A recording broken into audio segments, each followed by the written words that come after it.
Let me ask you again about the performance. Let me watch this again together, and I want your reaction. I'll get out of your way. I found this profound. This is the senior Republican on armed service, one of the most respected colleagues you have, and I know you agree, John Warner. Yes. Here he is asking the question. I think he took the bark off this guy, and I respect him as a soldier, but not as a policymaker. Petraeus shouldn't be a policymaker. We only have one of them, the commander-in-chief. Here's the question and the answer again.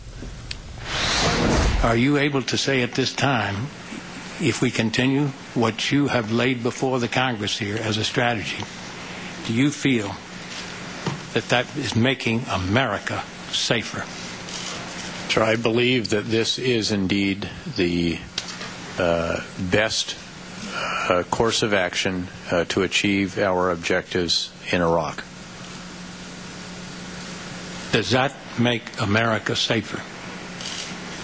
Sir, I don't know, actually. I have not sat down and sorted out in my own mind. What I have focused on and been riveted on is how to accomplish the mission of the multinational force Iraq.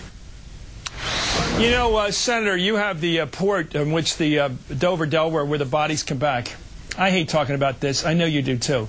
But if the commander over there can't justify the deaths of these soldiers because it serves a national purpose and makes us safer, then what the hell are we doing there? We shouldn't be there, Chris. We should not be there now. We've got to get out of there. Look, Chris, on my way back, I was supposed to fly out this last Friday on a C-130. And on that flight, they placed what they call, and this is heart-wrenching, they refer to every one of those bodies as a fallen angel. They put 6 fallen angels on that aircraft. And, you know, Chris, what do you say? Why did they fall? What do you say? What do you say to their parents? What do you say to those troops? And you know what? They're incredible, Chris. I know, you know, I'm not one of these guys that gets on every time and talks about, I love the military and the rest. But let me tell you something, Chris. I've been over there 8 times. These kids are brave. They get in these vehicles every damn day. And they ride out on those roads, some of them having been hit already, knowing that their chance of getting blown away is overwhelming, and they do it every day. And what are we doing now? We are not telling the American people the truth about the failure in Iraq, and we are not having the courage to have a fundamental change in policy. Withdraw. Change the dynamic, eliminate the footprint, move outside the cities, get out of the civil war, insist on a federal system, bring in the international community. Well,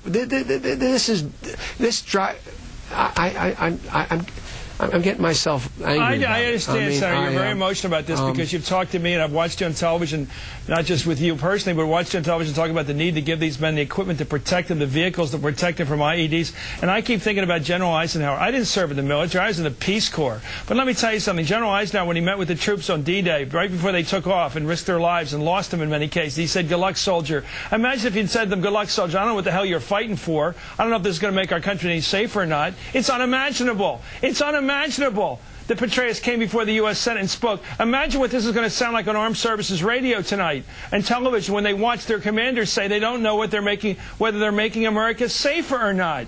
Chris, and he's asking them to go into battle every day. It's maddeningly stupid.